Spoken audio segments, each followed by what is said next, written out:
right, let's get this thing started. Right. Okay.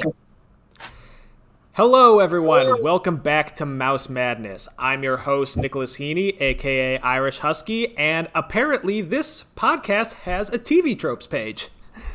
Yeah, Apparently. That's exciting. You're allowed to make one for your own work as long as you don't shell. So I did that. Yes.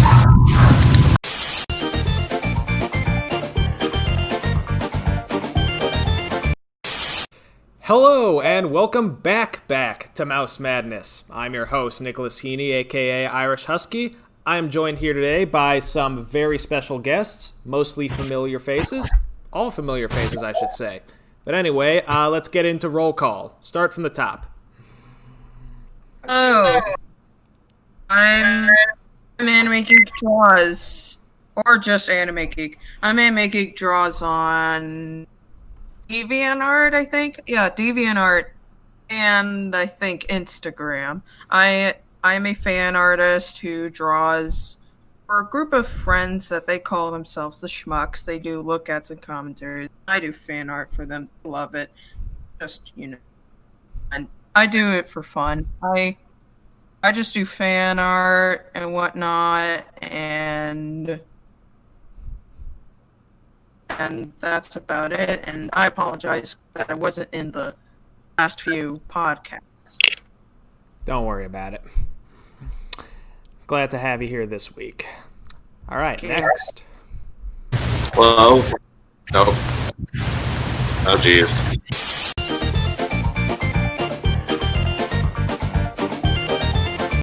We good? All right.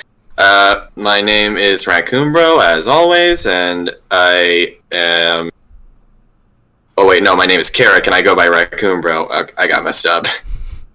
Okay, sorry. Okay, you guys can keep going. It's been a while, can you tell? Yeah. Well, I'm out of practice. Do stuff to you. So is it my turn now? Yeah. I'm Wesley Hunt, Dr. W. I have been here since week 1. I love college basketball and I love Disney, so this was sort of like a perfect marriage between them. I also created the Mouse Madness TV Tropes page, which you are free to edit. It was really fun and consider it free advertising. Hooray! That TV Tropes page really excites me because it makes it feel like it makes this feel like a much more legitimate show because of that. You know you made it when you're on TV Tropes. Absolutely. And Yoda? Hello everyone, I'm Yoda Jetson, aka Jetson Lennox. I'm a huge animated Disney movie fan. I'm also a reviewer and writer on animation, and I also write a lot of stories. And I'm also an impressionist from the likes of Yago from Aladdin, and also Winnie the Pooh. I'm happy to be here. Yes. You do Hop Pop? He'd be a fun one. Oh, Hop Pop? You mean from Amphibia? I love him! Oh, Lordy! Did you leave the stove on? The front door unlocked? Will you die alone? I'm scared to do impressions right now because I'm in a hotel room and I don't want to make a noise complaint. Right. Okay. All right, so if you've been following along with Mouse Madness, you'll know that we are in round 3, the Sweet 16. Holy crap, I cannot believe we've gotten this far, but that's where we are. Stuff's gonna get real now because these are all really popular. Exactly. So, like, these aren't going to be easy matchups. Like, fun and fancy free, saludos amigos, none of that here. It's all the big names, baby. All the big names. Although for me, only one of these matches is going to be that hard. Yeah. I think I know which one it is, but we'll get to that. So, for this week's podcast, we will be talking about the Sweet 16 matchups in classes A and B. 4 matchups, as is per usual. I think we should hit our time quota fairly easily. So before we get into that, let's go through the films that made it this far and how they got here. So first, we've got the 9 seed from Class A, The Emperor's New Groove. And The upset of the tournament. Yeah, the story of this film's progress is absolutely insane. Starting out as the 9 seed, going up against The Adventures of Ichabod and Mr. Toad in round 1, it saw an absolutely smashing victory, 15-0. It then had its first real challenger in round 2 against the 1 seed, overall 1 seed, Beauty and the Beast. It curb stomped it, 20 votes to 10, in the biggest upset we've seen and probably will see throughout this entire tournament. I still cannot believe that happened. I don't agree with that score, and I voted for Emperors. That legit surprised me. Like, I love both films, but I'm like, really surprised me. It really shows how far The Emperor's New Groove has come as far as, like, a fan favorite. By all accounts, this doesn't make any sense. I swear, if this makes it to the finals, I will die. Yeah. All right. I will absolutely be in joy of smooths. All right. Then we've got the 4 seed Moana starting out in the first round against the 13 seed Oliver and Company. It won out that match out 11-2. Had a bit of a tougher time in the second round against the 5 seed Big Hero 6, but ended up winning out 13-9. And while that decision was fairly close, it's nothing compared to our next Sweet 16 entry, The Little Mermaid. Starting out in the first round against Saludos Amigos. Does anyone remember that movie or even like it? Well, if you saw the result, didn't get a home video release until 95. I don't remember watching it. It's not even feature length. Right. well, I've seen Caballeros, but I never watched Theatrical release and VHS, there was no way to watch it even.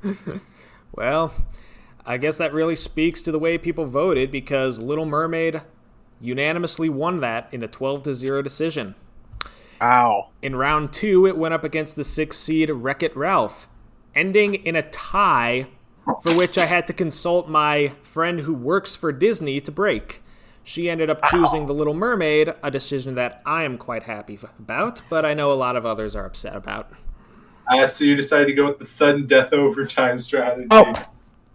Yes, indeed. That one still broke my heart a little bit, even though I'm a big fan of Little Mermaid. Yeah. Hey guys, as a point up, since we brought up Big Hero 6, my own hairy baby, my little kitty, just came up to me on the bed. Aw. Just want to point that out because I know Fiddy just loves the attention. What is Finny? He's my cat. Aww. Well, you tell him that he's a good cat, okay? Yeah, he's a good kitty cat. Have a treat, my friend.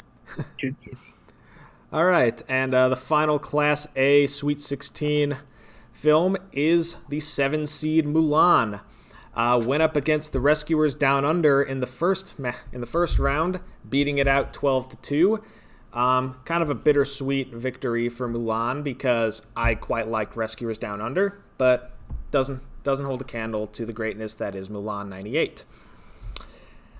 In round 2, it went up against the other bye from this class, the 2 seed Snow White and the 7 Dwarfs, and much like Emperor's New Groove, enjoyed a curb-stomping victory, this time 20-5. So, that's Class A for you. The 2 byes didn't even make it past round 2. I have no words. It's so ridiculous. Tell me about it. All right, moving on to Class B. The first film of the Sweet 16 is the 1 seed Fantasia. As the 1 seed, it got an automatic bye past round 1. It faced off against The Princess and the Frog, the 8 seed, in round 2. And this was actually a lot closer than I was expecting. Fantasia did end up winning, but only by a 2-point victory, 10 votes to 8. I don't know if my heart was more broken by this one or Meet the Robinsons losing to meet Peter Pan. Right, but again, this kind of shows the old guard, new blood dynamic I was anticipating in this tournament. How there would be old and new Disney fans kind of in conflict with one another. I guess in this one, the old schoolers showed up.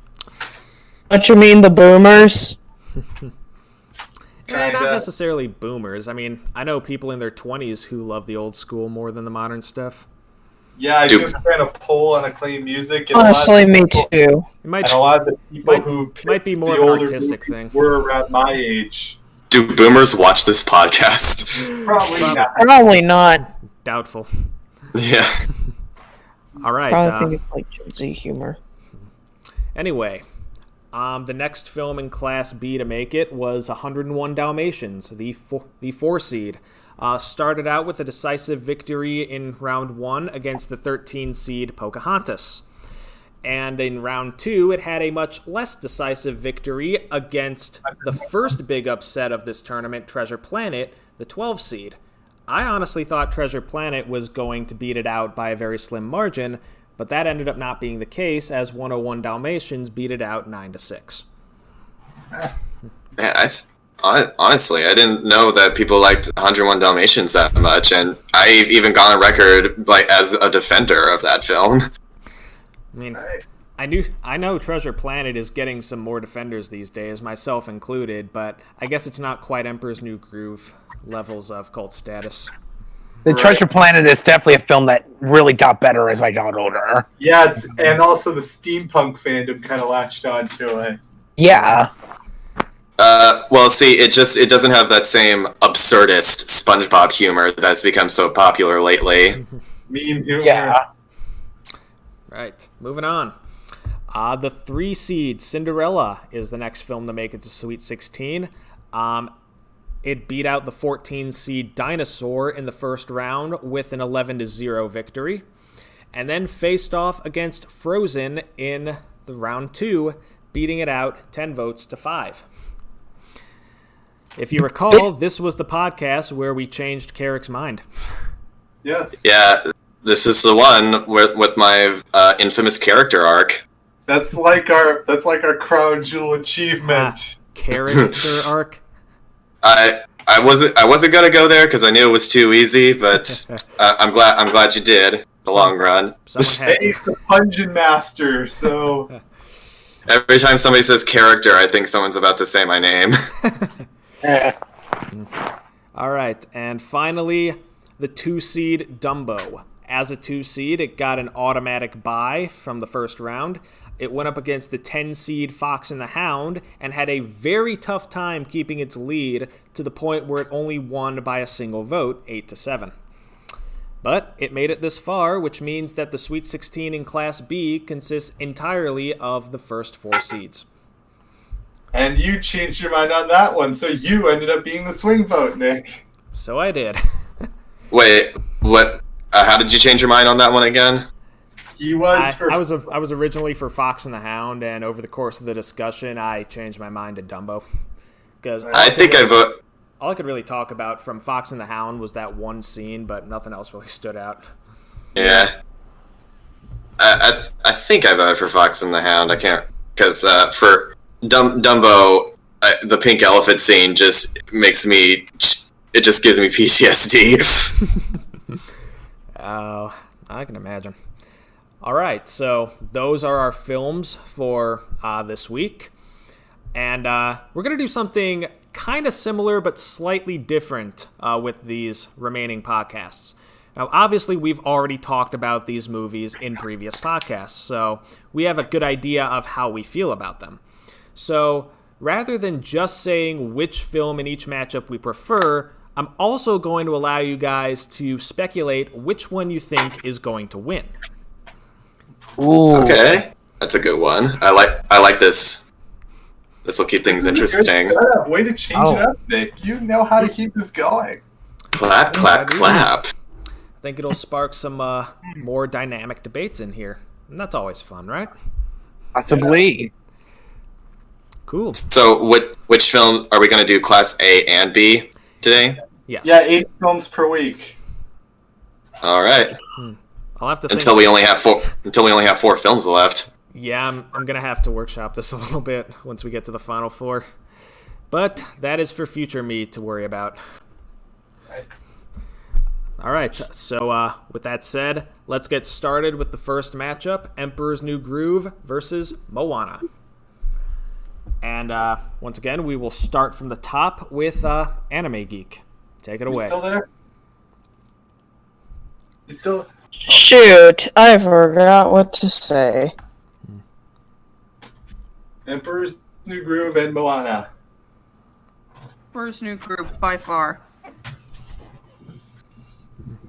Is that in terms of what you think is going to win, or which one you like more, or both? Yes.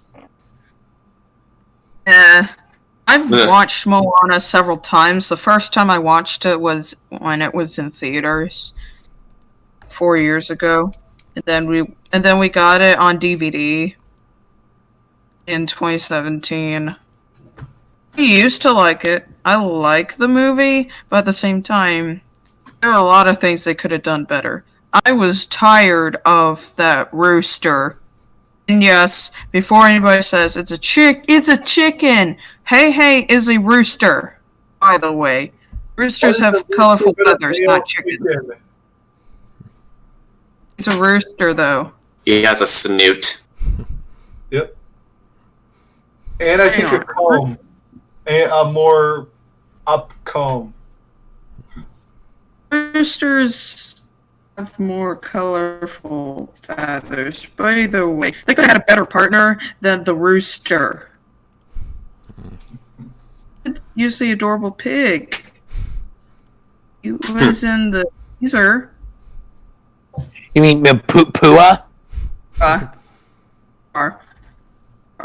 Not Puar, not the cat from Dragon Ball. Yeah, I think it's Pupua. Oh, Puar. It's Probably Hawaiian. saying it wrong. I'm sorry. Uh, Personally, Moana is a very hit or miss movie.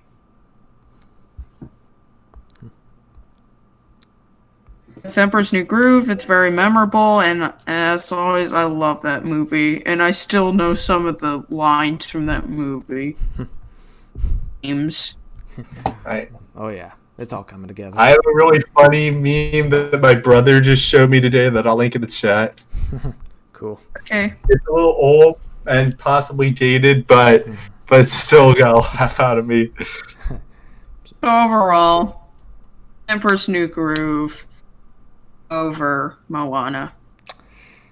Gotcha. Carrick, what say you? Well, I've talked before at length why Hiei, I think, works in the film, so I won't go over that again. I'm trying to think of new things to talk about with Moana that I haven't. I've said that Maui and Moana make a great dynamic. I've said I love how active in the plot Moana is, and how funny Maui is, and the tattoo animation on him is awesome. The animation on the water is absolutely insane. And with The Emperor's New Groove, I've talked ad nauseum about how funny that film is, and basically Kuzco has one of the best character arcs that any Disney protagonist has ever had, because he starts off as essentially the villain of the film, and it's very slowly he starts to mend his ways thanks to his relationship with Pacha. Like, this is a movie for bros. It's a bromance in this film, as opposed to usual Disney romance. And of course, Kuzco, or the villains, Yzma and Kronk steal the show. Every scene they're in. Like, I honestly, whoever came up with the idea of pairing Patrick Warburton and Eartha Kitt together deserves some sort of Oscar, because I don't think anybody in a million years would have realized how perfect that pairing is. They're really fantastic together. Yeah, I think they should give an Oscar for casting director, honestly. The Emmys and the SAGs do, but not the Oscars. That's who would get casting director.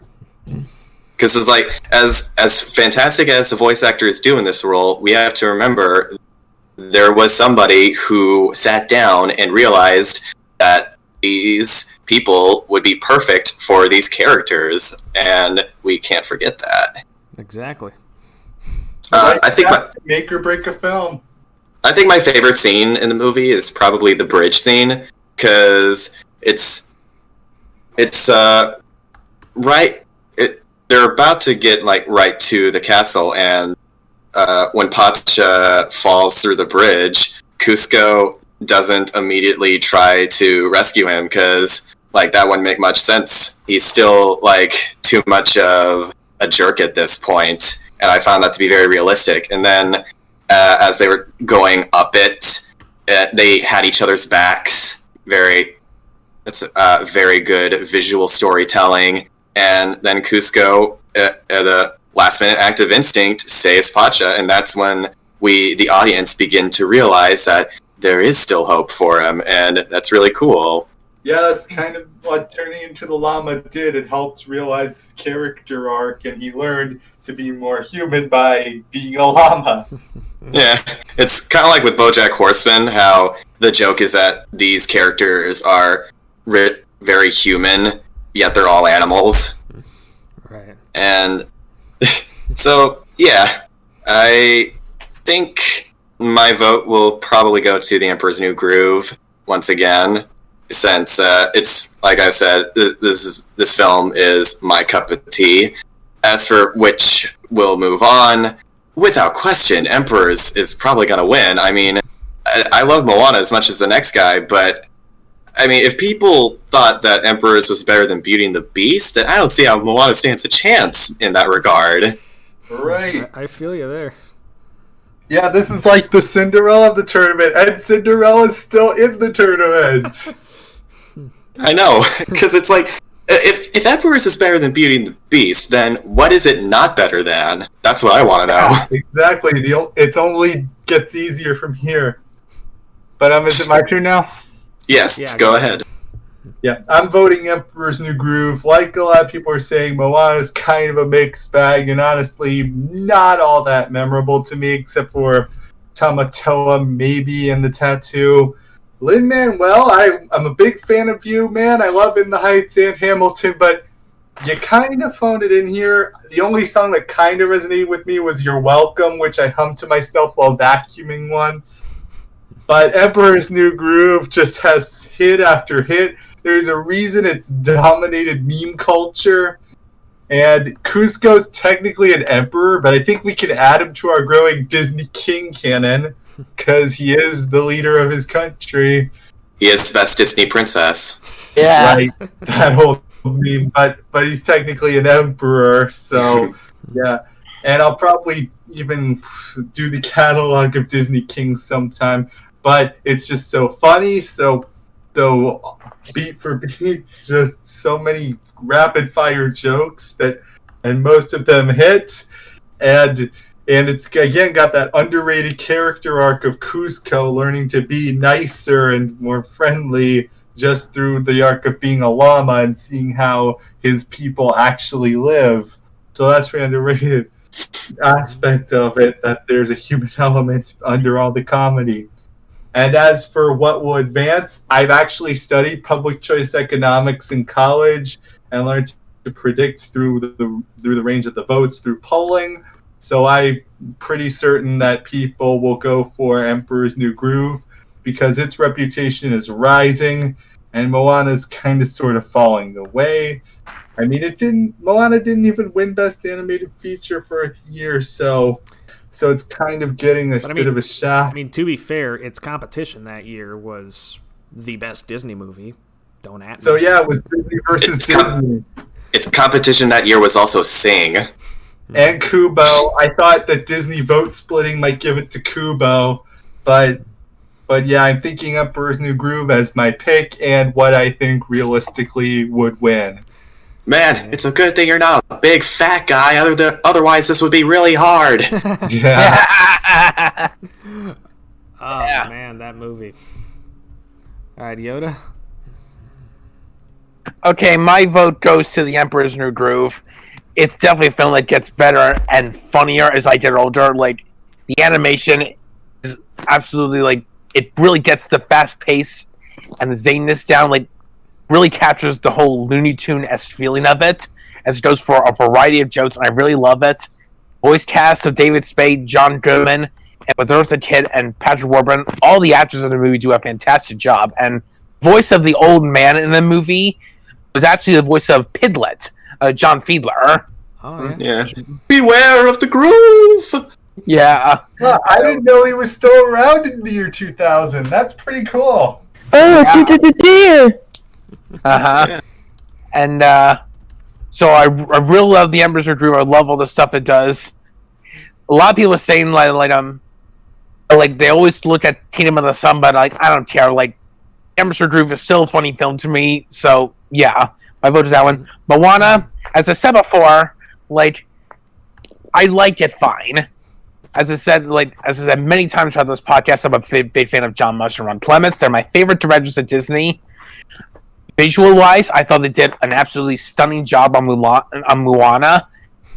It captures always very authentic. Like when you look at films like Little Mermaid, it captures the feeling of like old times in Denmark. When you look at Aladdin, like Agrabah really captures the Arabic city kind of feeling to it. With all films like Hercules or The Prince and the Frog, they really the research and made it look authentic, and Moana is no exception. The thing is, it just isn't that memorable. Like I like a couple of the songs, like I said, like Lin-Manuel Miranda's a great songwriter, and sometimes Maui is like hit and miss for me. Sometimes I really like him, sometimes he can just be kind of annoying. And yeah, I'm not a big fan of Hey Hey, like the rooster. I think he's just a very pointless character. They could have just used Ua the pig, like who had a lot more personality in the way he was drawn. Moana's a fine character, and I do like how she's like first Disney princess that doesn't have a romantic interest. I thought that was really interesting. So Merida! Huh? Merida! Oh yeah, I forgot about her. She's from the other studio. She doesn't count. Yeah. Yeah. Yeah. Nice. So what I like Moana fine, like it really isn't one of my favorites, and it's probably my least favorite from John Musch and Ron Clements. So I'm gonna go with The Emperor's New Groove because it's definitely one of my absolute favorites. And as for the one that I think will win, I agree. The Emperor's New Groove isn't a win. If it beat Beauty and the Beast, the first anime film to get a nomination for Best Picture, of course it's gonna win. Yeah. Hey, so I have a hypothetical for you guys. If you were turned into a cow, would you call your employer and tell them that you were sick that day? Probably. Yeah, I would. That you wouldn't be able. He's got another chance at the EGOT. I think he's writing Encanto next year. Yeah.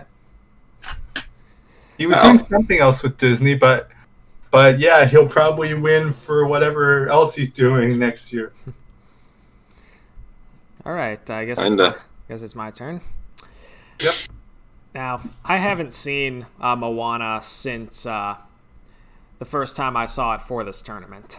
I remember liking it a lot. I remember loving Moana, loving Maui. I actually thought Hey Hey was pretty funny. The songs are great. You're Welcome is one of my all-time favorite Disney songs, probably top 5. But I really do need to watch it again to get some clear thoughts on it, because it is less memorable than The Emperor's New Groove, and that's because Emperor's New Groove is so fast-paced and constantly hitting you with, the jokes, and most of those jokes are hitting. And that's why people remember them. Whereas Moana is a little more, slower, relaxed pace and doesn't have as many of those memeable moments. But yeah, I'm definitely kinder on Moana than most people are, but I'm not sure how I'd compare it to The Emperor's New Groove. I think I'll withhold my vote until I watch it again this week. So I can't really say which one I prefer, but you're a fool if you think Moana's beating Emperor's New Groove. Let's face it. It's not going to happen. And if it does, I will eat my own shoe live on stream. I'll give you instructions on how to boil it. There's the short film Werner Herzog Eats His Shoe, where he gives a pretty good detailed instruction of how he would eat his shoe. All right, then. Oh my god, please let Emperor's New Groove win. I do not want to eat that shoe. You don't have to eat the soul. You have to film it. Yeah. And you have If you don't to eat its bones, you wouldn't eat the sole of your shoe. Yeah. and you have to suck up the shoelace like a noodle.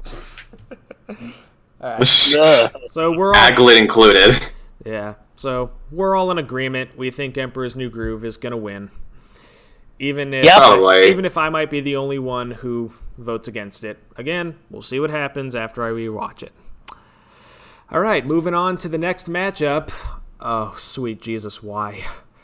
Little Mermaid versus Mulan. Mm, Why must you do this to me? You look at what you've wrought, Nicholas. It's not my fault. The numbers did it. The numbers. Kenneth Arrow theorized that in a poll with more than 2 options, it is impossible to give a result that will please all of the people and will solely reflect the will of the voters. Well, let's start from the bottom this time. We'll begin with it's Yoda just Jacks and work our way up. Oh. Yep. Okay. Funny thing is about both these movies, Little Mermaid and Mulan, I revisited them recently. Mostly because like Mulan, like it got a remake, and like a lot of people are talking about it, and I was like thinking about it more again, and it's really, really, really good. Like I love it. It really holds up today. It holds up even better than I imagined. It really captures the whole Chinese culture, the whole feeling of going into war, that whole mood whiplash of a girl was fighting for and looking at the burned village. That's such an intense, chilling moment. But at the same time, with all this like dramatic stuff, they still throw in a lot of good comedy, like with the soldiers. Eddie Murphy as Mushu. Sure, he may not be as funny as Donkey, but he still captures the right marks of it, of being humorous and being affectionate. Like, I really like the scene where he's with Mulan, like after they find out that she's a girl, he's sort of saying like, "Hey, come on, we're gonna get through this together." I thought that was such a really nice scene. I thought the villain was really good, Shan Yu. He was like really threatening and intimidating, even though he didn't have like the most screen time to pair other villains. I thought he was still a legit threat. We saw the Cheerio eyes in the 4th grade. Especially with the whole "how many men does it take to deliver a message?" That scene is very chilling, very, very intense too. How many Namekians does it take to screw in a light bulb? Also, fun fact, Mulan has the highest kill count of any single Disney character. I can believe that. I can believe that. And so, but at the same time, I revisited The Little Mermaid, and I forgot how freaking strong of a movie that was. I should also point out that I first saw this movie in 1998, and I thought it was like brand new at the time, even though I saw kind of clips of it when I was like really, really young. But With the look at it, VHS release, same as me. yeah, it really captures the film that like it's timeless. Like you can watch this anytime, and it still feels like it came out like yesterday. It really captures those feelings. And like while I previously talked about John Muster and Ron Clements several times, like I thought they did a great job in this film. I want to shift the focus a bit more on the big true souls and hearts of this movie. Late lyricist and producer Howard Ashman. Aww. Like this, the guy. He worked at Disney. Really did bring it back. Whole heart and soul of the music and the storytelling. He put that back, all starting with this. He may have started with Oliver Company, but this is the film he wanted to work on. He wanted to bring back the Disney magic, bring back films like Snow White and Pinocchio. This is what he had in mind, and really, it was his idea to make Sebastian Jamaican because they originally wanted to make him British, and with Ursula just has his name written all over it. He coached Pat Carroll how to sing it, and how to sing Poor Unfortunate Souls. He added like those little touches, like little lines for say like life's full of tough choices in it. That was all from him. Like all those funny little lines, and Poor Unfortunate Souls is a hard one because it goes down and up and swings around quite a bit. And you gotta have body language for it. Oh yeah, and. Fun fact: Howard Ashman actually dressed up like in a big octopus like suit, like to help get Pat Carroll to really capture the feeling of the character by moving around in that octopus suit because he was really determined to get it right. And he even wrote some additional lines for the film. He wrote like the scene where Sebastian decides to stay and help Ariel find Prince Eric, and the scene where King decides to turn Ariel into a human. Like, he really captures the heart of it. Even though most people think he worked on the songs, he captured the heart of these Disney films, like with Little Mermaid and Beauty and the Beast, and even some of Aladdin, even though he kind of died before Aladdin really got started in production. So, with all that said about The Little Mermaid and Mulan, tough call, but I'm still going to have to go with The Little Mermaid, as it does have a really personal place in my heart. It started a renaissance. Like, so many films owe their thanks to this, and other thanks to it. It really stuck strong to me with its characters. All the characters are great. Like Ariel, I think it's way too much hate from everyone, and I'm sticking up for her. Like she tried and destroyed all of her personal belongings. I'm just like, really? You'd expect her to be mentally stable through that? Like, I felt horrible for her. Like, I wanted things to get better for her, and so with everything said, like, I'm gonna go with The Little Mermaid. That's my vote. And I mean, if you're not used to two characters like only knowing each other for a couple days and getting married, like, it's Disney. You should be used to that by now. Yeah, we call it conservation of detail. We don't want all the fussing and mussing of the first couple dates for a few months. That would be boring. It's visual storytelling, guys. Indeed. Now, which one do you think is going to win, though? I think The Little Mermaid's going to win, because, like, I see the votes rising on that one. It's really getting a lot of love. So I think The Little Mermaid's going to win, too. I'm throwing my hat with this one. All right. Yeah, and what do you guys think of the influence Howard Ashman put on Disney? Like, will you guys talk about that when you get to it? I think you covered it pretty well. Yeah, there's not a whole lot else to add. Even though he started out as a composer, his little touches helped make the Disney Renaissance. He had those little peppering in, and so when he died, they had the little dedication at the end of Beauty and the Beast, and that was just so heartbreaking to hear about that. How he put everything into that one. He turned Disney into a Broadway production. Yeah, the funny thing is, like, after Little Mermaid is finished, he saw Aladdin as his personal project they wanted to do, but when they were called on to help fix up Beauty and the Beast, he still, like, put all of his effort into it, and that really warms the heart. Mm-hmm. Yeah. Oh, God, I just looked up when he died. He didn't even get to see Aladdin. 8 months before, or Beauty and the Beast. He died 8 months before that. Personally, he died too soon. Yeah. Yeah, definitely. Like, even though he, like, only worked on, it was like three or four films, like, he worked on, like, he really, Disney Renaissance really owes a lot to him. Even though, like, he only worked on, like, 2 films only lived to see, like, 2 or 3 films, really owes a lot to him. Even though he did so much for The Little Mermaid, even though he did so much for Beauty and the Beast, like, animation takes a long time, man. Like, he just wasn't around long enough.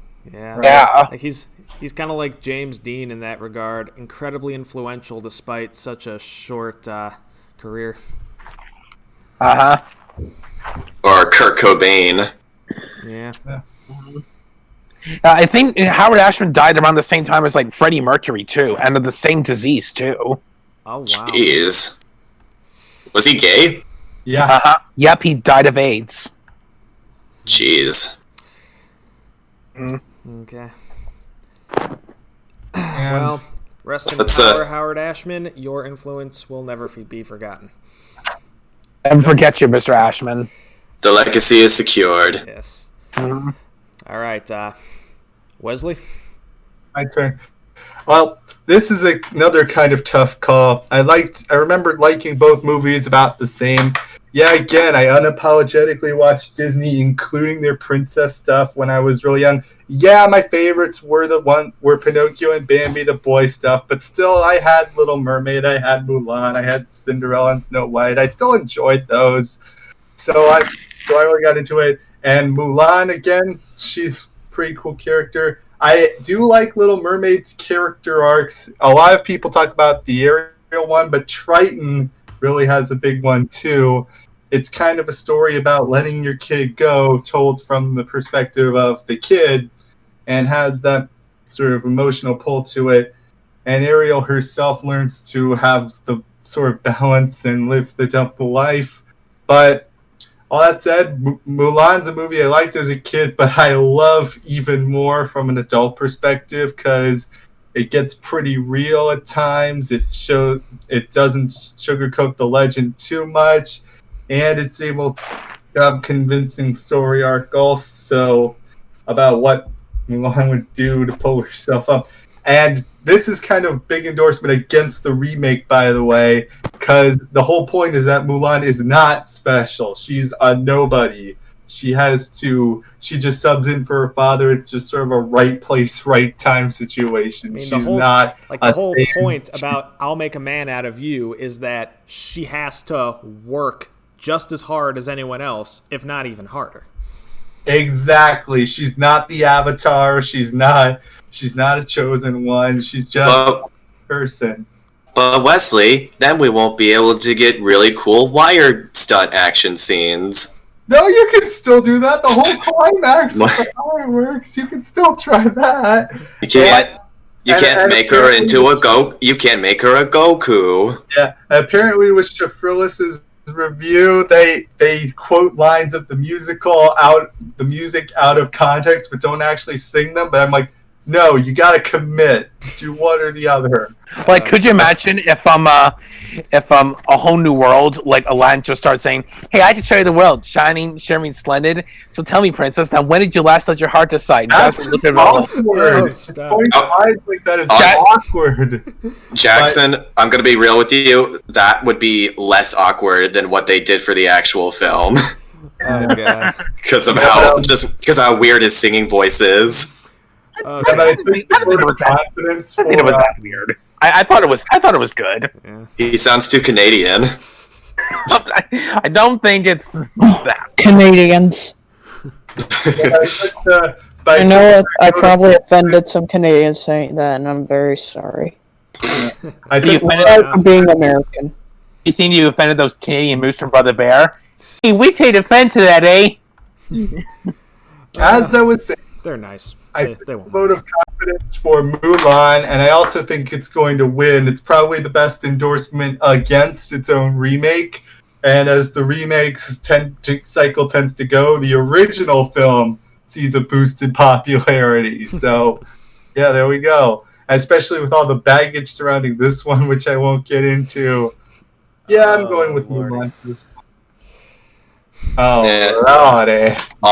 All of the Cats fans rose up last year, and I was like, wait, there are fans of Cats? That's what I They're said. called furries. Even furries looked at the trailer and were like, this is terrible. No, actual furries would have done better designs than what they did. Yeah, Yeah, I heard that Steven Spielberg was going to produce an animated adaptation of Cats, but like the studio kind of went bankrupt. Huh. Isn't Cats Don't Dance an animated version of Cats? Not really. I was just about to say that. Scott Bakula, please save us. Right. No, Cats But Don't anyway, Dance, moving and on. these definitely shouldn't. Alright, let's move on. Now, Raccoon. Mulan and Little Mermaid. This is a very tough one. I don't remember if I said this before, but Little Mermaid was one of the last films I watched with my mom and sister before my sister moved to Chicago. And my mom was really crying super hard at the end of the film because of just how fitting, like, parallel it was. Like, when Triton said the line, "I guess there's only one problem left. How much I'm going to miss her." And like at that point, my mom just started bawling because like that was exactly what she was going through, and I love that. I love that a Disney film captures that feeling for a parent because like these are family films after all, and people of all ages have something to connect to with these characters. And when I think about it, the two films have a couple similarities that make them like Mushu and Sebastian. They're both tiny red companions that tag along and help our heroes out. That's the only comparison I can think of. Never mind. just that one thing, and they're both, but they're both two really supportive, memorable characters. The only difference being that Eddie Murphy was totally robbed of having a song. I mean, come on, I want to hear him sing a Disney song, you know. But the fact that he sings a bunch of show tunes and Shrek kind of makes up for that.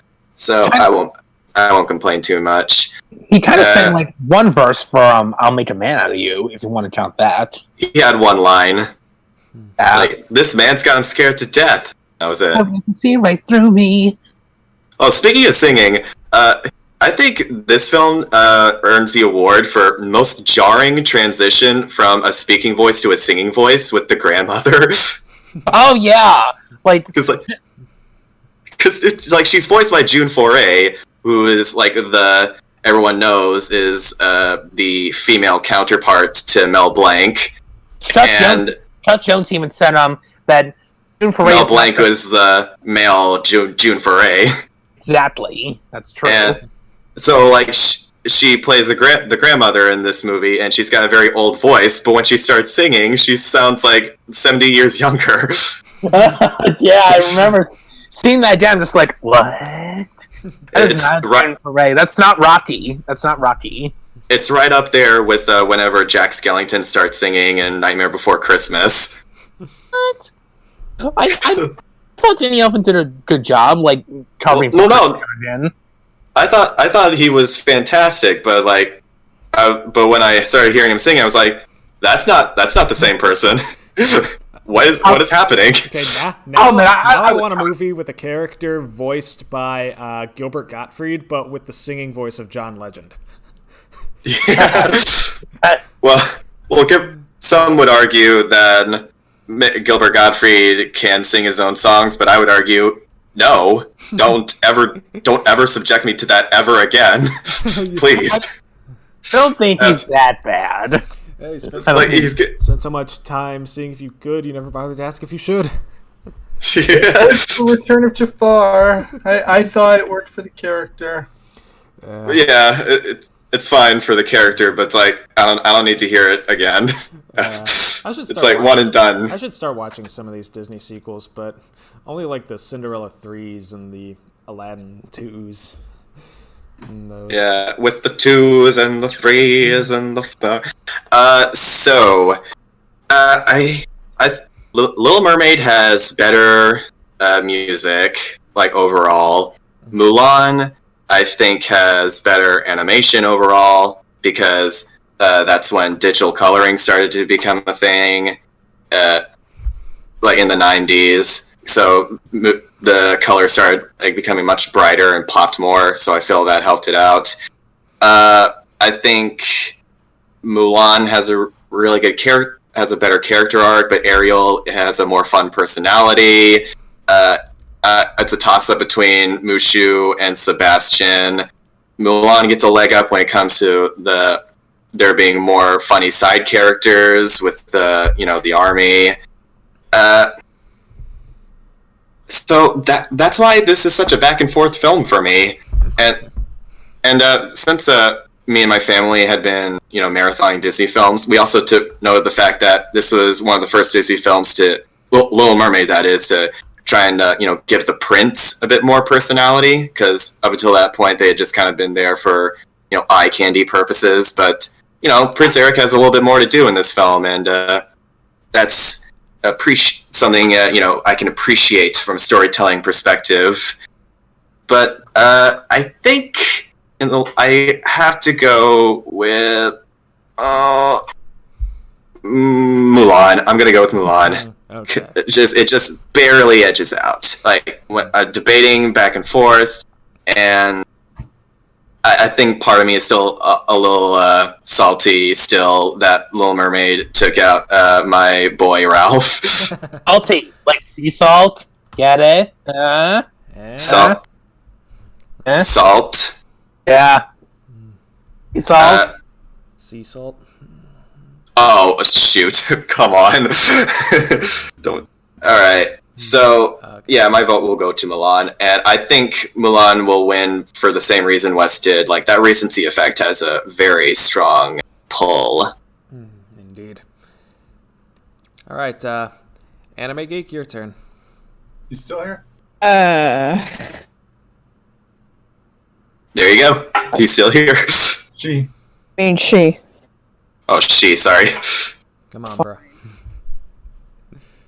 Honestly, if I say something about The Little Mermaid, my brother will kill me if I say something good about that movie.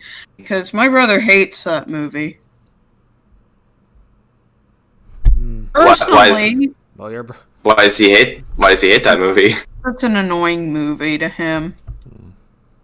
Well, I can relate to that because when I was a little boy, I went through that phase where I would boycott all Disney princess films because I thought they were too girly. Oh, you've grown up so much. Looking back Yeah. at it now, personally, the movie's not that bad. Personally. It ain't that bad. I've watched it a few times before on DVD, and I hate to admit, I did watch one of the sequels. I think Little Mermaid 3, and I watched it in kindergarten. I don't think I watched Little Mermaid 2. I think I did. Is Little It Mermaid was- 3 the one where they're just ripping off Footloose? Yeah, and then they tried to pass off an Ariel death scene even though we know she's not going to die. Right.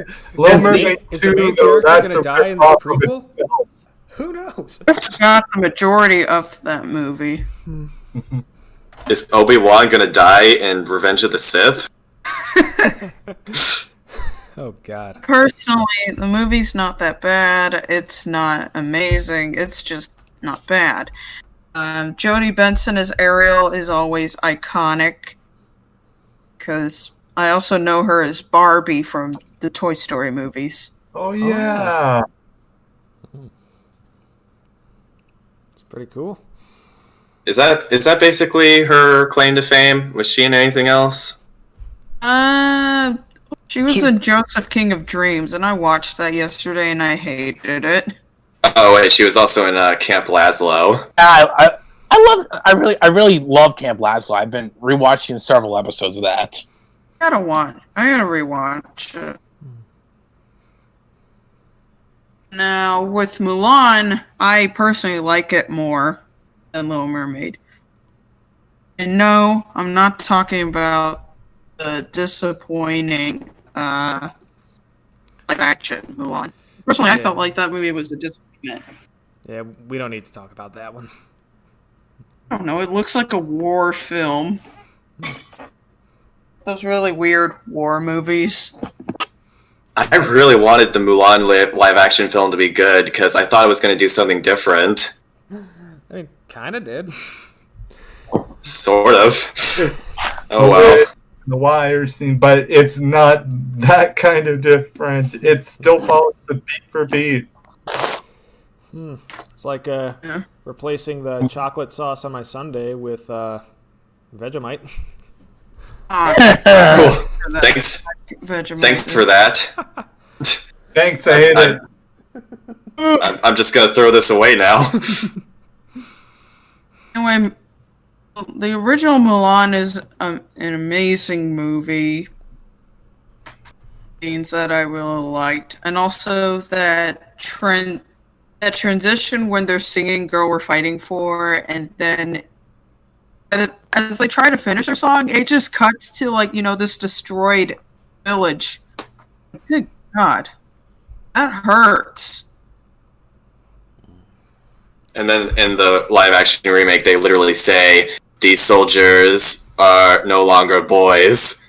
Wow. That sounds so wrong. Wow. But When did they they were say just- that? these were just boys pretending to be soldiers. What? Why would? What? No. I mean, they were talking about their own army. Like when we were just boys pretending to be soldiers, but now we've seen this. They flat out Yikes. say that? Because it's about their character development.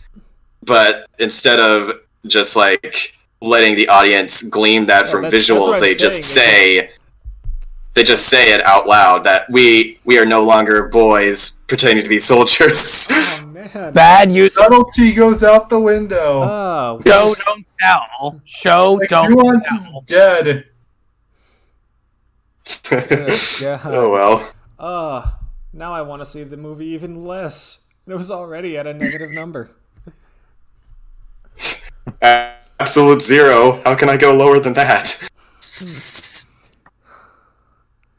Anyway, anime, you were saying?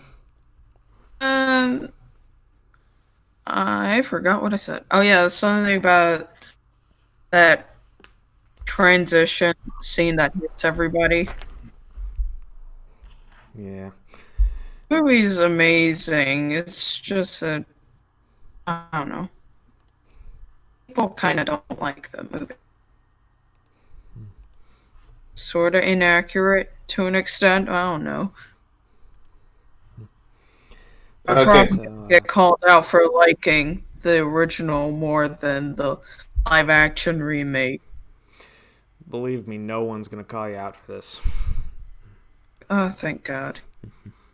I don't think that's an unpopular opinion. No. Here's know. the rule. If you Somebody call out there's something overrated and people agree with you, it's not overrated. There you go.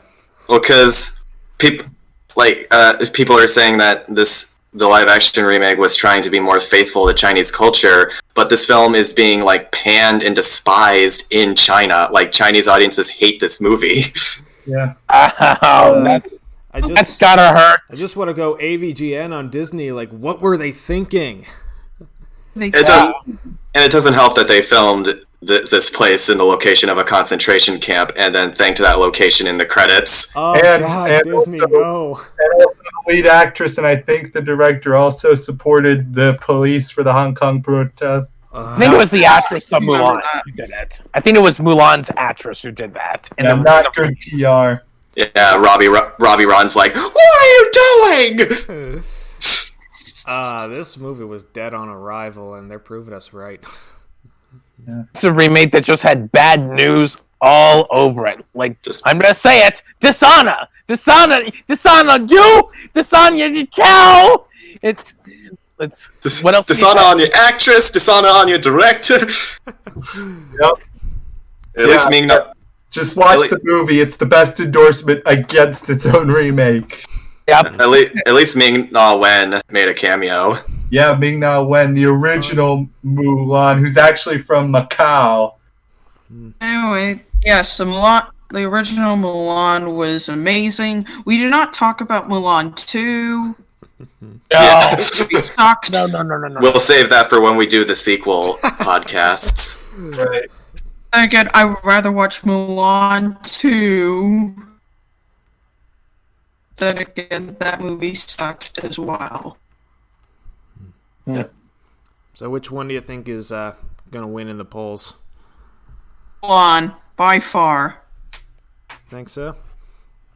Yes. Yeah, I think it's going to All right. I think it's In going my to be a bracket, really I close have it one. making the final. What was that, Wes? In my bracket, I have Mulan making the final. I forgot how far I had Mulan go. I have Mulan making it to the Final Four, but losing out to the Class B winner. But anyway. But then again, it's gonna fight the God Killer Emperor's New Groove. That's true. Oh, so you're approaching me. You choose to approach. I honestly don't know which one is going to win because both of these movies are incredibly beloved by so many people. And as for which one I prefer, again, that's a really close call. These are both top 5 Disney movies for me. I will say a lot of agreements with Carrick. Little Mermaid had the better music. Mulan had the better animation. I'm thinking back to the 2 super heavy moments in both movies, with Little Mermaid being the scene where Triton destroys the Trove, And in Mulan, the transition from girl worth fighting for to holy crap, this is war. And I honestly don't know which one I find to be more powerful, because the former is definitely a lot more personal, but the latter has such wider implications, not just for Mulan, but for all the soldiers, for all of China. So I can't really decide which one I think is more powerful, because they are two very different scenes, even if they are the heaviest hitting. I think ultimately what it comes down to is which princess in particular I like more. And again, that's not an easy decision to make.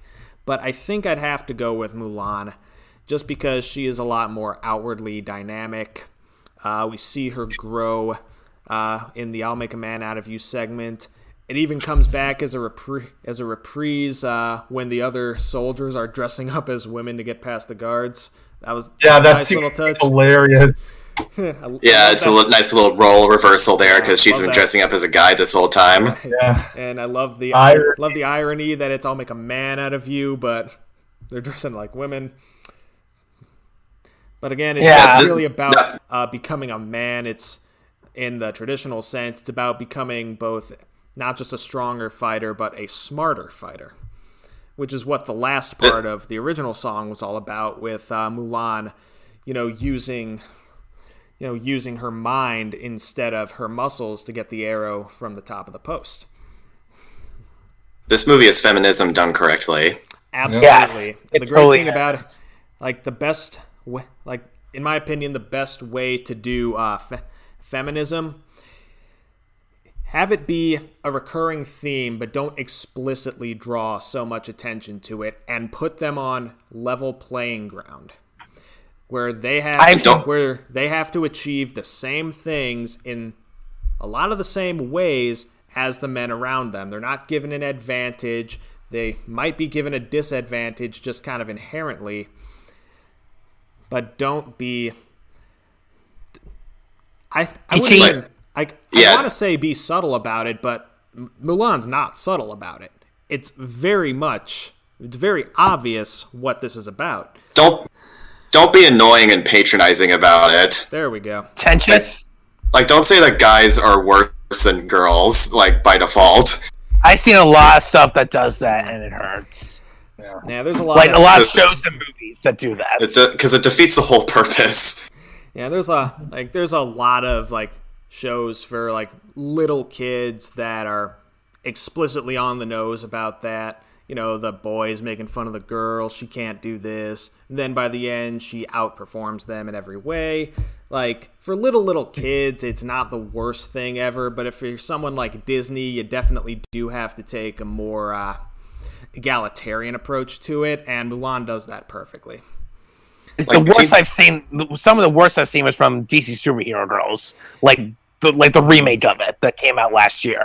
I have not seen that.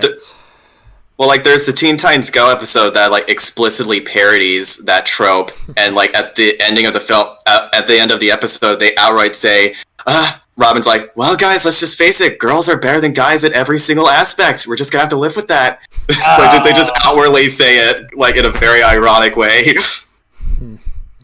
Oh man!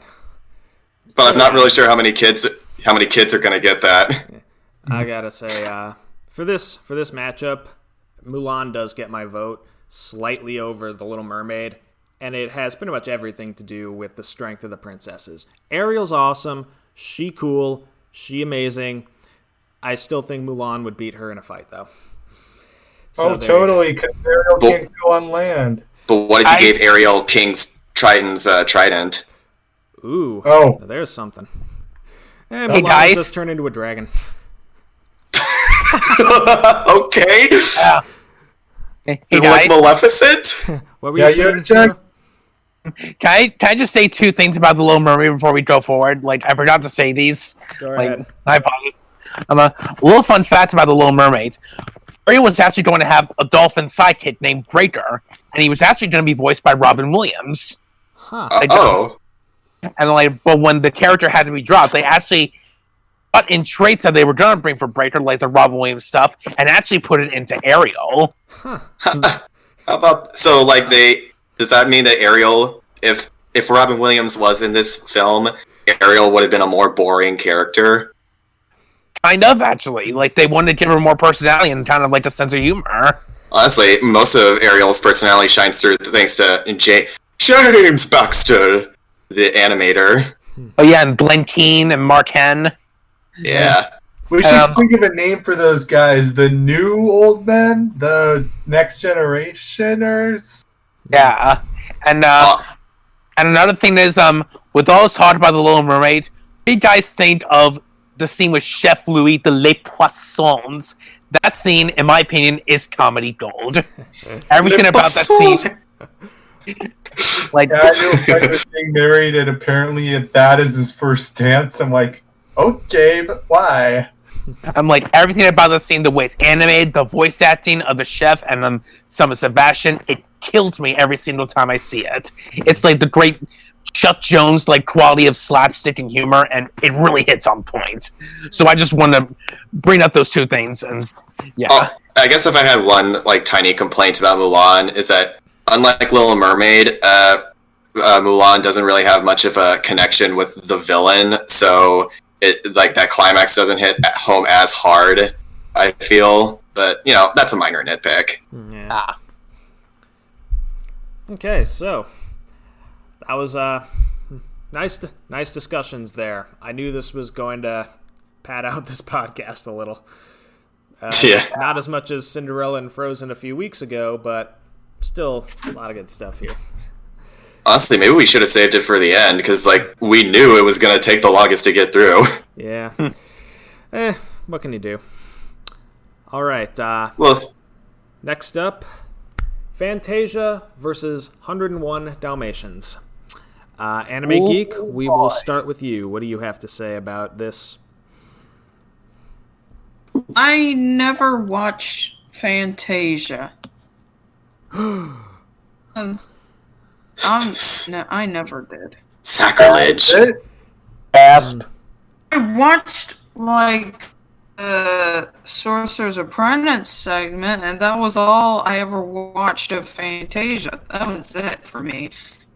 I remember Fantasia 2000 in I think 3rd grade or 2nd grade. I don't know. That's a different story.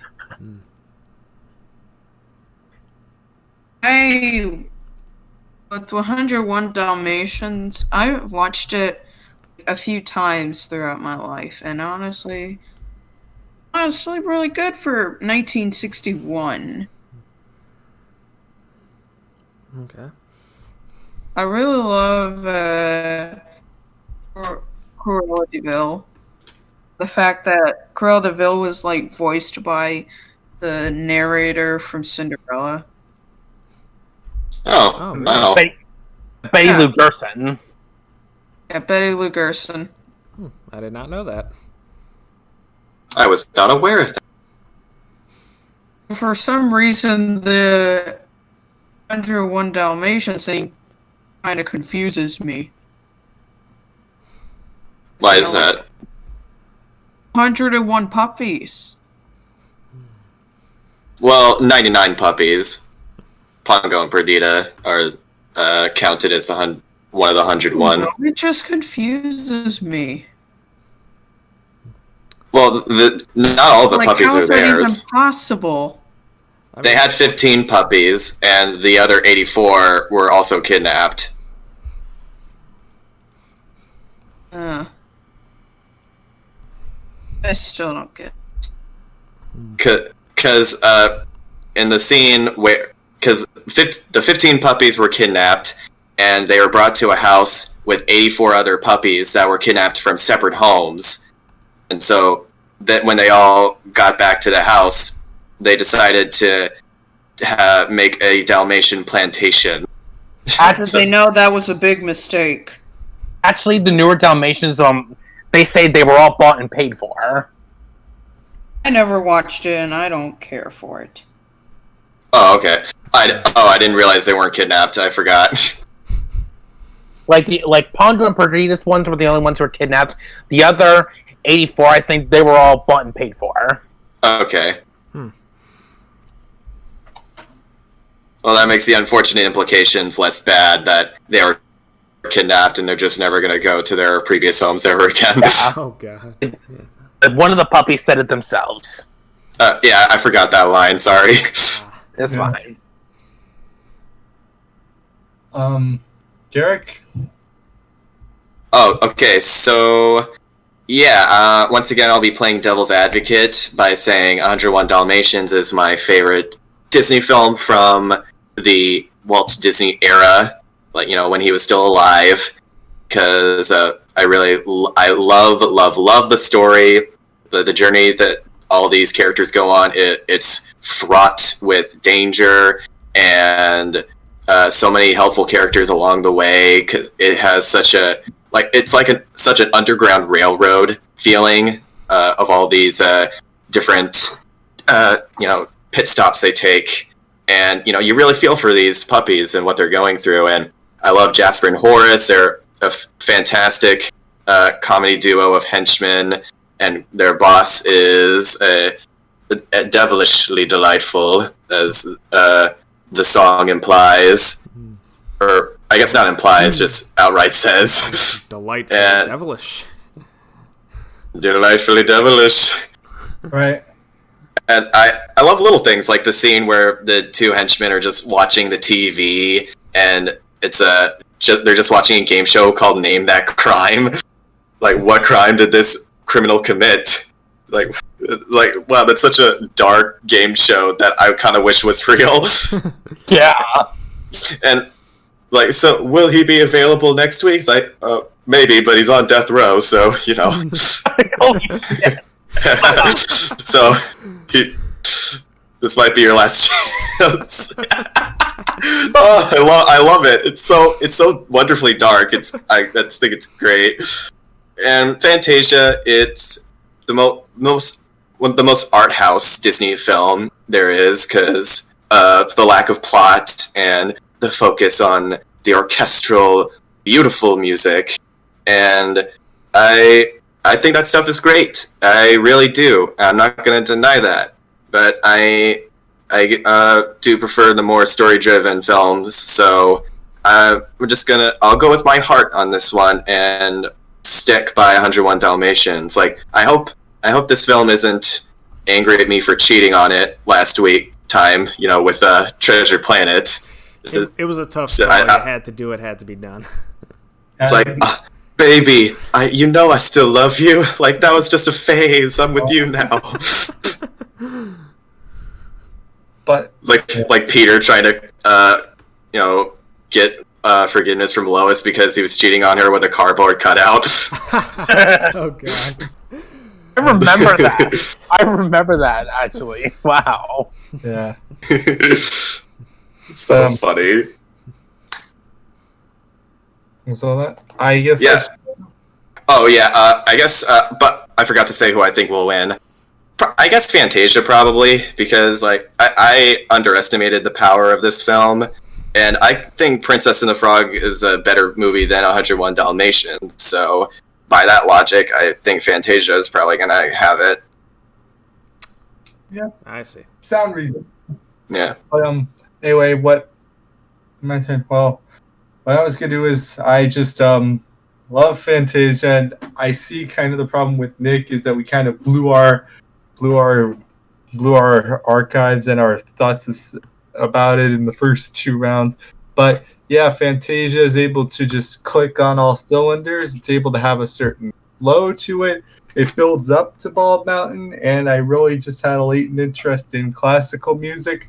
101 Dalmatians to me is not quite remarkable. It's not bad. It's just one of the Disney movies I think about the least and just kind of don't turn to. But Fantasia, that one still holds up for me. I was actually able to finish it in one sitting back in the day. So there's that. It is by far the longest film of the canon. So take advantage of that intermission. But I'm still going with Fantasia, and I do think that's going to win, in part because of the old schoolers, and in part because again, 101 Dalmatians, despite winning around here, I don't think it has enough in the tank take on Fantasia. So I'm going to say Fantasia gets my vote and the win. Yeah, I'm kind of spoiling my turn, but I'm pretty much in the same boat. Okay, Yoda? Yeah, I'm not gonna lie, this one was the hardest choice for me because I really love both films. I think they're great in their own neat ways. Fantasia, I think, is a masterpiece of art and music. This is one of Walt Disney's highest points in his career, even though the film didn't do well with at the box office. It was still such a high point, such a landmark in animation. It broke new grounds of what you can do with that. Even kind of satirized. Maybe I think I heard What's Up. One of the people who worked on this movie, Maurice Noble, would later go on to be a background painter for Chuck Jones. And one of the shorts we did work on was What's Opera Doc, which is said to be one of the greatest Looney Tunes cartoons ever made. So I kind of feel like Looney Tunes themselves took quite a bit from Fantasia. Mr. Jones, can I have an autograph, Mr. Jones? Yeah. And the thing again to remember is animation and music are based on timing and rhythm. So it was kind of with this that showcased how they could be blended using certain timings. Yeah, I even heard that some of the directors you put the timing of the animation on musical bar sheets.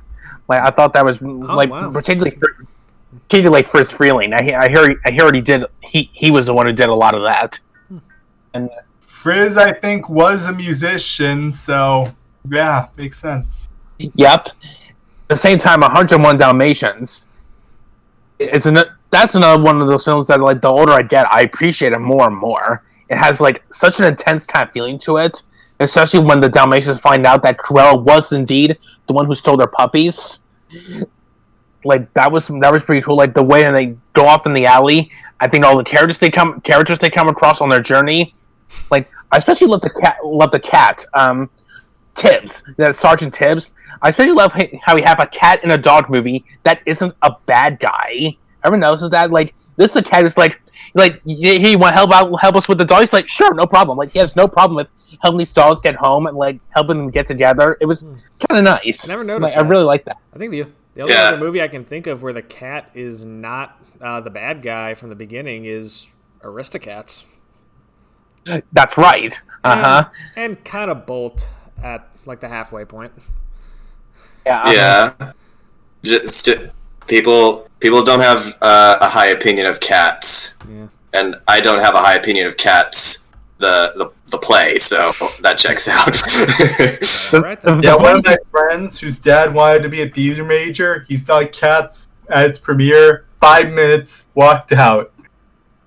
And ouch. The funny thing is, who? One of my friend's dad. Oh, okay, yeah. Funny thing is, when the remake to Cats came out, was coming out. I'm maybe I should see this. But then the more I hear about it, I'm just this musical, I think it sucks. I'm I don't want to see this now. No, I'm not even gonna bother with it. So, okay, about 101 Dalmatians.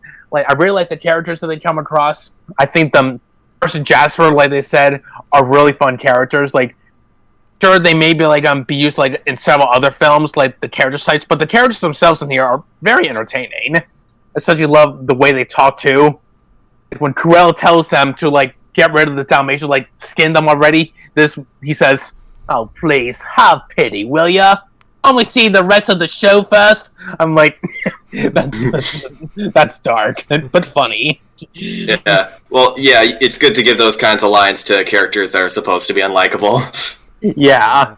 And a little fun fact, by the way, Roger, Pondo's owner, he's voiced by Ben Wright, who also did the voice of Rama in the Jungle Book, Mowgli's wolf dad, and Grimsby from The Little Mermaid. Oh, really? When he worked on The Little Mermaid. But when he worked on The Little Mermaid, nobody knew that he worked on Disney films before them, and he actually had to tell them that. Such is the life of a voice actor. Yeah, it's kind of like what happened with Alan Tudyk. When he was doing Wreck-It Ralph, apparently his agent said he could do an impression of Ed Wynn without actually checking. He just knew. Yeah. Wow. It's kind of instinct. Good for him. So, overall, this one was kind of a toss-up. Like, it was a really tough call, but I feel like I'm gonna have to go with 101 Dalmatians because that story kind of like intrigued me more. It had me on the edge of my seat a couple of times, especially with Cruella de Vil, like who I would describe as like delightfully sadistic, like delightfully horrid. Like she's a great character that you just love to hate at the same time. She's so full of. Has such a wild personality. Yeah, like she's like so.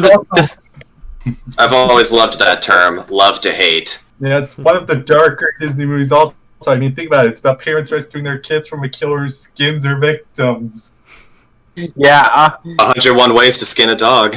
That's what they should have named this film. Yeah, brutal. No. I don't think that would have been good marketing. Yeah. It's like, this is a very avant-garde Disney film. Yeah. It could be like one of those fan trailers on YouTube where they work it as a horror film. And then the dog his face started zooming in on the camera with oddly realistic bloodshot eyes. It just becomes a creepypasta. Yeah. Like, wow, very interesting move on Disney's part. Oh, Lord. So I guess like I am gonna have to go with the 101 Dalmatians on this. Now, if the one I think will win, I feel like Fantasia is probably gonna win because that probably has like it has more love to it. Like a lot of people like really seem to refer to. There's some people say Fantasia is one of their favorites, if not their absolute favorite. A lot of people I know like say Fantasia is their favorite. Yeah. So while I think Fantasia's gonna win, 101 Dalmatians gets my vote like on a more personal level because I love it just a little bit more. I feel really bad because, like, I'm voting for 101 Dalmatians, but I have no faith in it. It's like that scene from the SpongeBob episode where he's fighting, King Neptune, and Mr. Krabs is like, "Don't worry, SpongeBob, you've got this." Like, and then he puts all of his money on King Neptune. Oh, I remember that. Yeah, but he loses the bet at the end, so... Yeah, he's crying, and SpongeBob's like, "Don't worry, Mr. Krabs. I lost me bet." Ed. Oh, Mr. Krabs. All right. Fantasia versus Yeah, 101 Krabs. Dalmatians. So for me, this is kind of a no-brainer. I'm voting for Fantasia. The thing about 101 Dalmatians is I do appreciate like the suspense and the tension in the escape scene. I do love Cruella de Vil throughout her entire time in this movie. But other than that, I mean, the escape only happens in the last third. It's a great way to end it, and, I think that does elevate it for me, but it doesn't elevate it by a whole lot because I've just never been able to get into the first 2/3. I don't know, I think maybe it's just a little too slow for my taste. The only time before then where it really picks up is when Roger is making up his song about Cruella de Vil, and then the entrance of Cruella de Vil, who just hams the entire scene up and makes it all worthwhile. She's fantastic. It is a catchy song, to be fair. It is indeed. Yeah. Do you think maybe the writers for My Little Pony like took inspiration from her character when writing Rarity, like as a good version of Cruella de Vil? Probably. Yeah. Maybe. Like her dialogue feels very much like her. Yeah. And and that's why Rarity's the those- best. Yeah. You know what else is interesting about 101 Dalmatians? Like, man, I forgot to bring this up. It's the whole movie I found out recently was storyboarded by one guy, Pete. He did the entire storyboards for the whole movie. No way. Uh-huh. That poor man's fingers. Yeah. Mm-hmm. And okay, now your mission for this film is to write 101 characters, all with differing personalities.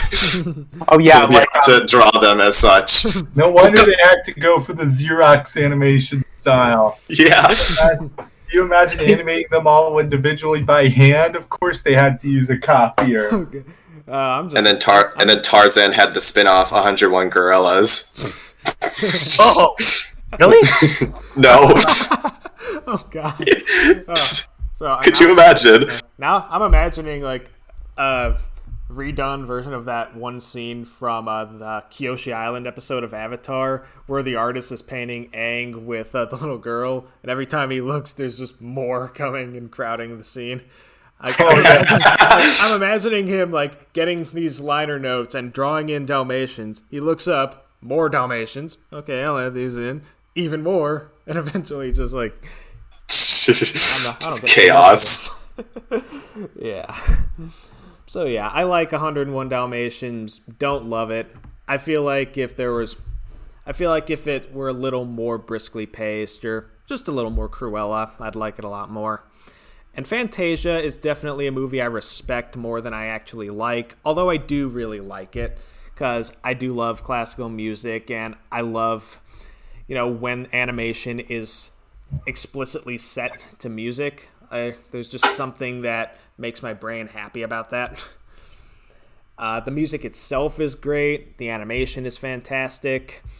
And I think the fact that it's not telling a coherent story does make it easier to digest in pieces, but at the same time, it also keeps it from being like an all-time favorite for me.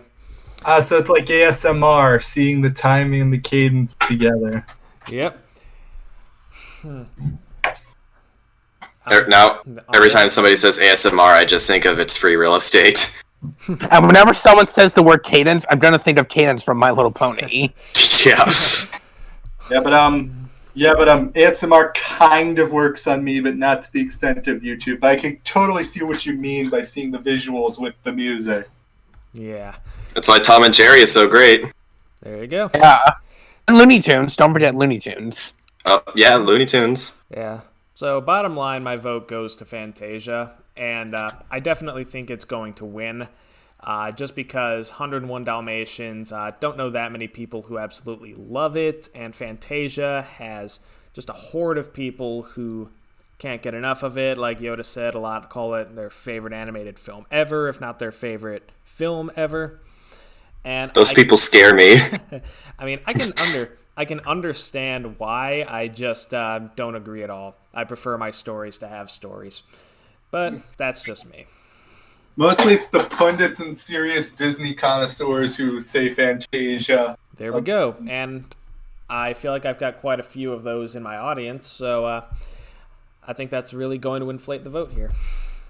I feel like those kinds of people probably think Emperor's New Groove is a cinematic disaster. I don't know. I've known people who love both. Me. There you go. Or like they're just salty because like it took King of the Sun could have been another Disney Renaissance film.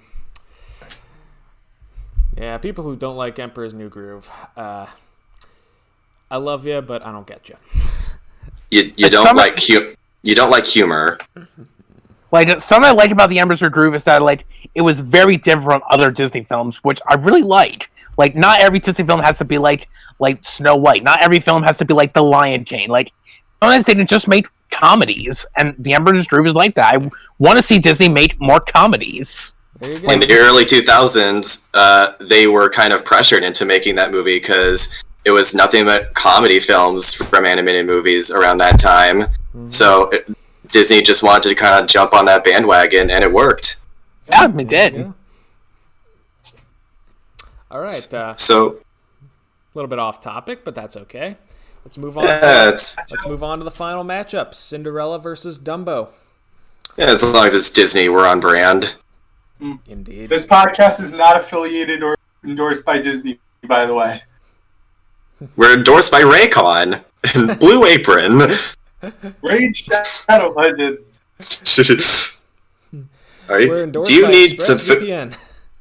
Do you need food at your doorstep immediately? Then subscribe to DoorDash. Okay, let's not give these people too much free advertising.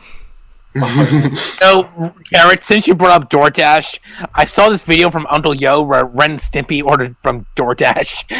Like, did you see it? Like, if you haven't seen it, go see it. It is fucking hilarious. Okay, well, could you link it in the Discord? Let me see if I can find it. Well, yeah, here it is. I found it. Alright, so you said Cinderella versus Dumbo, is that right? And we'll start with Yoda Jax. Cinderella and Dumbo. They're films that are like they may be kind of different, but they're very similar.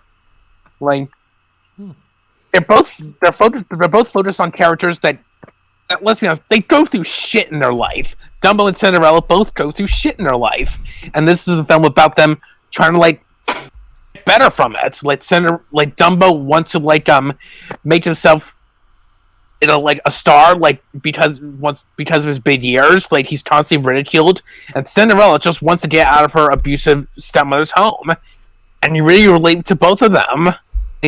Dumbo, like, even though he never says a word, you really connect with him as a character. Like, when he misses his mother, and, like, Timothy the mouse is, like, helping him through it, he's kind of like a bit of a father figure to him. Like, he wants to defend him. He wants to, like, make things better for him, even through the worst of times. He even, like, sits up to him when the crows are picking on him, and he wins the crows over, like, when he points out just about all the turmoil and suffering Dumbo went through. The crows like decide to like help out. It really shines through. Cinderella's the same thing. Like, you know, she also has mice as her friends. Oh yeah. Cinderella and Dumbo are a lot more similar than I imagined. Jeez. Wow, never thought Yeah, about there's underdog stories about freaking out of abuse cycles and finding your true self. That's pretty on point, actually. Yeah. And I guess when you think about it, Cinderella also had that scene where she was in the bubbles, like singing, and it started to become a little weird Technicolor. Yeah. Uh-huh. But anyway, apparently I read somewhere Cinderella is the most popular story in the world. Heck, the first narrative film was a 6-minute short by Georges Méliès of Cinderella. Really? In 1899. Oh, wow. Wow, that's insane. I've said it before, and I'll say it again. There are too many Cinderella remakes. So, like, when you guys were talking about Cinderella remakes, remember when I was being like, which one? Yeah. Again, they're as old as movies themselves. It's like, you need to be more specific. Forget Beauty and the Beast. That's the tale as old as time. Exactly. And it wasn't... the fact that it wasn't the first Disney film ever made is kind of strange when you think about it. It's like... No, you would think that Snow White would be the tale as old as time, but no. I can only think of 2 live-action Snow White films, but they came out in the same year. Snow White and the Huntsman, the '98 horror, Sigourney Weaver, Blancanieves, the Spanish one. I think there's a few more, but I can think of 4 off the top of my head. And whatever the heck was going on in Once Upon a Time. Yeah. Oh yeah. So that's a whole other can of worms. Oh yeah. So it's Cinderella and Dumbo.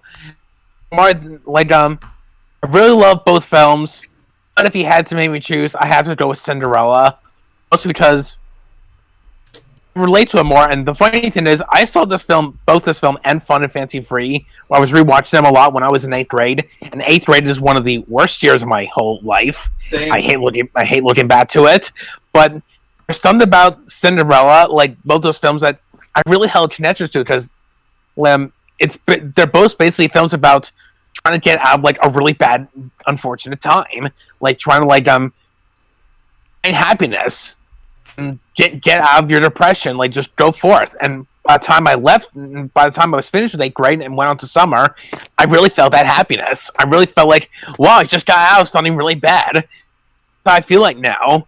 So really hold a special place to me. Dumbo works the same way, and especially love how this is also the first film for voice acting legends like Verna Felton and Sterling Holloway, who would later appear in several Disney films after this.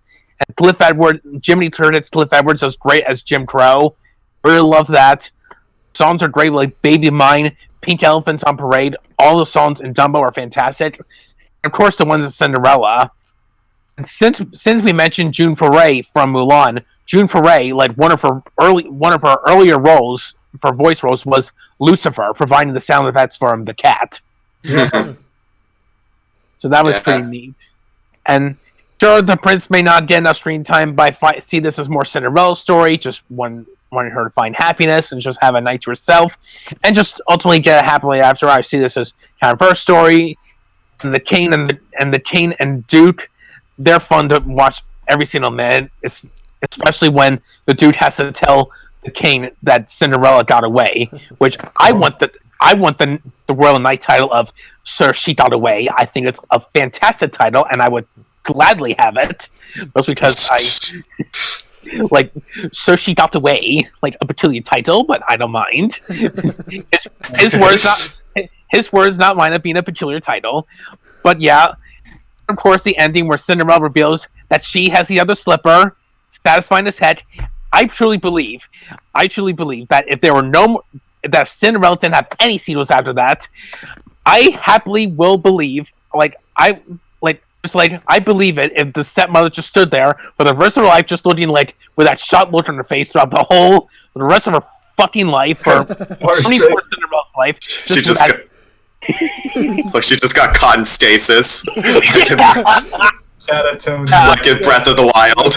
And then somebody just comes up behind her and starts hitting her a bunch of times, and she finally gets out of stasis and gets launched like several stories away. Well, in Awakenings, Robin Williams threw a baseball at her and it snapped him out of it. just does stasis physics for Breath of the Wild, like da da da da da. and I can just imagine Peter. And now I can imagine Peter Griffin trying to go up to Lady Tremaine, being like, "Awakenings!" throwing a basketball, and then throwing Lucifer at her. Yeah, that's funny. That's even funnier. So, yeah. Oh my God. I can't. I'm sorry. Okay. All right. Just please continue. Okay, so ultimately, I'm going with Cinderella, and I love Dumbo, but I love Cinderella just a little more. In that case, I vote Awakenings. Yeah. Stop, please. All right. My weakness is loud sounds. Do you need to be on mute, Carrick? Okay, hang on. I'll just. All right. Then. I guess I'll go next. But Oh wait, anyway. which one do you think is gonna win? I think Cinderella's going to win. It has the most votes from what I've seen, and a lot of people are really seem to connect with it more. Even though Dumbo has his fair share of love too, I hear a lot of people from the Pixar crew really love Dumbo and take a lot of influence from it. So Really? I'm going to go with Cinderella, though. I still think that one has a more fire chance to win. Okay. Leonard Maltin's a Dumbo fan. Read his book on movies. That's his favorite. But Leonard Fulton. Leonard Maltin. Oh, okay. Wrote the Leonard Maltin movie guide. He's on TCM. But anyway, I should go. Yeah, like Yoda Jax was saying, these films are pretty similar. They're both underdog stories. They're both transgressive narratives that come from, again, the most popular narrative of all time. I grew up with both. I really love a lot of both. But Cinderella, I think, is one of the films that I've warmed up to the more it's gone on. Even the supposed filler with the mice doesn't bother me because it does feel plot relevant. They're pitching in. They're trying to help. They're giving their best share, and so they have the dress and the team. So they do stuff. And Cinderella herself is very nice, very relatable, and quite dependable mom. Okay, Yoda, you're echoing a little bit. Sorry about that, and sorry I scared you earlier. And again, in terms of comedy, this movie does have quite a bit of comedy, so I can appreciate it for that, and it's kind of sort of resonating with me a little more as we go on.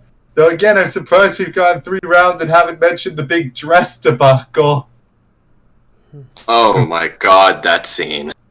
No, I mean... no, I mean the marketing. What color is Cinderella? Movie. We mentioned the ripping part in the first round, but... Is it black and white or is it gold and yellow? Kind of like that. In the movie, in the original, it's silver, maybe pale blue. Yeah, it appears deeper blue in the dance, but they're in the shadows. Take that into account. But the marketing, ever since the 99 DVD, has made it powder blue. My theory is it shows off the sparkles a little more. Some Disney purists say it killed the design. Me, personally, I'm like, if it sells, it sells. But the first one does look a bit more magical to me.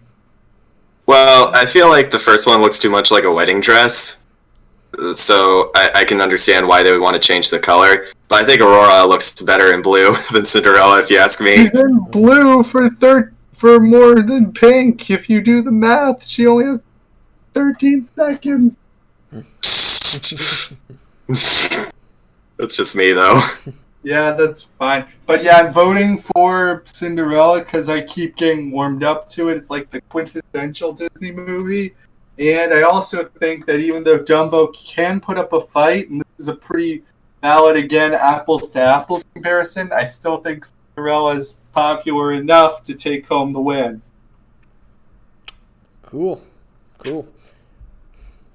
Yeah. Yo, do you have headphones in? Yeah. Why are you echoing then? I don't know. Well, I mean, maybe if I stand up a little bit more. How's that? Make sure your mic isn't too close to the speaker. Oh, that's much better. Got some feedback too. All right, so nope, there it is again. How's this? Let me testing. Nope, still there. Let me see if I didn't try and fit in. You go. All right, sorry about that, folks. Dumbo. I don't know if I like this movie or not. I'm going to be honest. I don't dislike it, but I'm not really in love with it either. Because here's what I like about. I like how much they tell Dumbo's story with giving him zero dialogue. Because you protagonist to have no line. Yeah, the only protagonist to have less lines than Aurora. Huh. But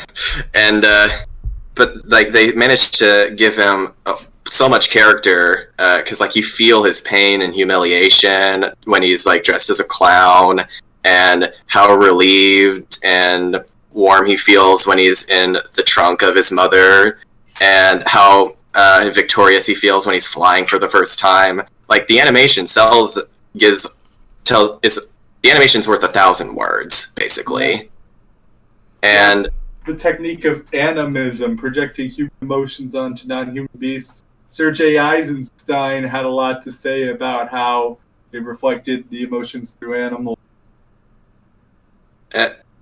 Timothy, the mouse, it makes for a great character, and I said before how I appreciate that this is a film that acknowledges that just because you're a freak, that doesn't mean you can only be friends with fellow freaks. Like, Timothy is just friends with Dumbo out of the kindness of his heart. And that's a nice change of pace. Like, he doesn't have any ulterior motives. He sees this kid and is like, oh man, I should help this kid out. And that's all you need. And he's a likable and fun character. And Yoda Jax put it very nicely in how he got the crows to turn around. But then again, with this movie, it feels like I've said before how much I loathe the pink elephant scene. If it was like 2 minutes shorter, I probably would like it better. It goes on for too long, and it makes me feel like I dropped acid or something, and this is a part of the drug trip where everything starts to morph and change. Like, it's nice at first, but then suddenly the wall's made of 1,000 dead baby faces. It's not a good time. Don't do drugs, kids. And not that I'm speaking from personal experience, of course, but anyway.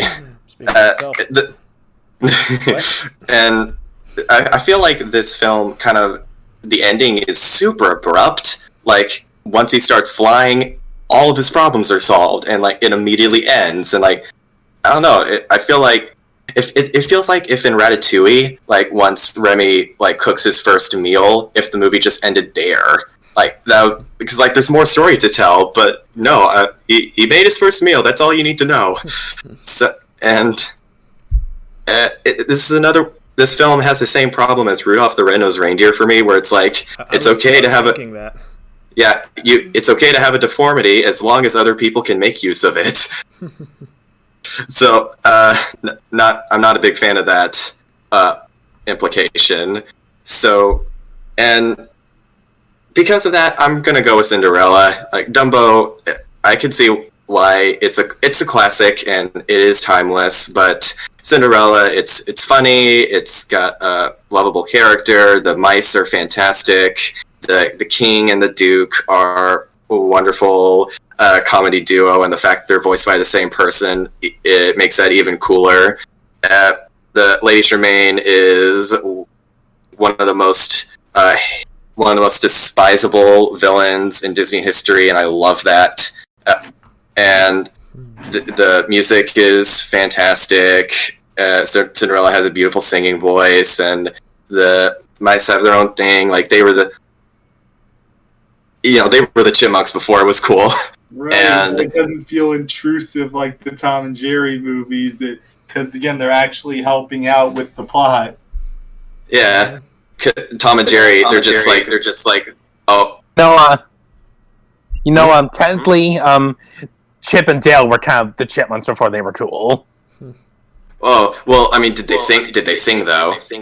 Yes. A couple times, actually. Wait a minute. I'm only echoing. I'm the only one echoing on you. Really? Oh no, never mind. But Chip and Dale sang a couple times. Like I remember that they sang in their Christmas shorts. Oh, okay. Okay, please mute. Yeah, thanks. Sorry. And what was I saying? Oh, so train of thought. Talking about the mice. Yeah. And the Bibbidi Bobbidi Boo song is still one of the best scenes in Disney history. Just it's also got a great sense of humor too, because it's like she's so focused on all the big things that she completely forgets about Cinderella's dress, and she's like, so about my dress, and she's like, oh yes, what you have is fine. Oh my goodness! Like she finally realizes what she's wearing.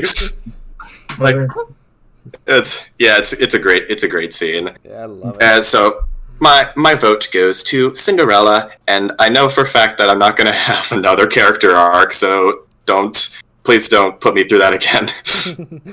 It's like I'm sticking with it. Yeah, believe me, we're not going to try to change your mind here.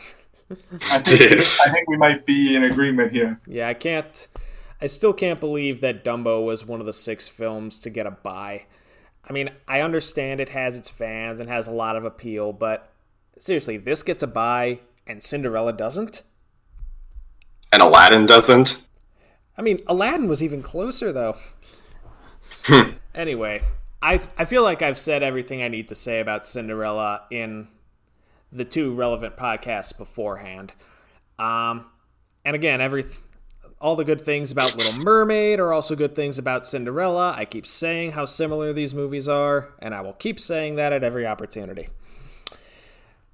I do love how basically the implied underlying message of Bibbidi Bobbidi Boo to Lady Tremaine is karma's a bitch.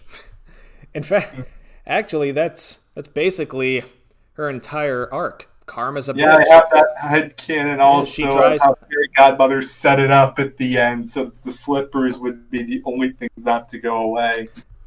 Exactly. I do kind of wish that she got a little bit more comeuppance, like we see her like forced to do her own house cleaning or something. I don't know, but like that one reaction image is pretty good. Yeah. And well, maybe. Oh my gosh. Maybe.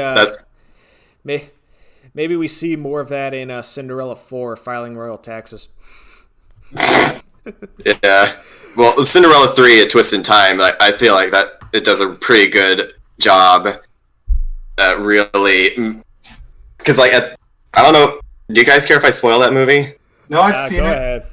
Like by the end of it, she and one of the other stepsisters gets turned into a freaking frog. Oh damn! And that's how Amphibia started. Yeah. But, dang. Yeah. Also, Cinderella 3 is one of the few Disney actually feel a natural continuation. Like it actually seems to progress the story, and it skips ahead a year.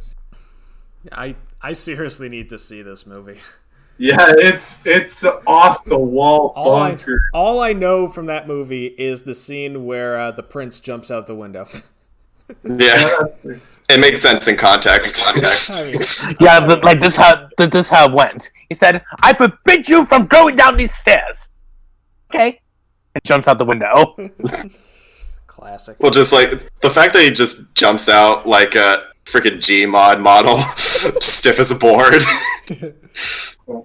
Yeah, it's one of the Fixed it. it's one of the upper tiers of Disney sequels. I would call it good, but just being above hot garbage is an achievement for the Disney sequels. Yeah. Well, maybe when I've got some time, I'll watch that. I seriously need to know if it lives up to the hype, but I'm sure it will. Tress McNeil is one of the stepsisters, and she's great.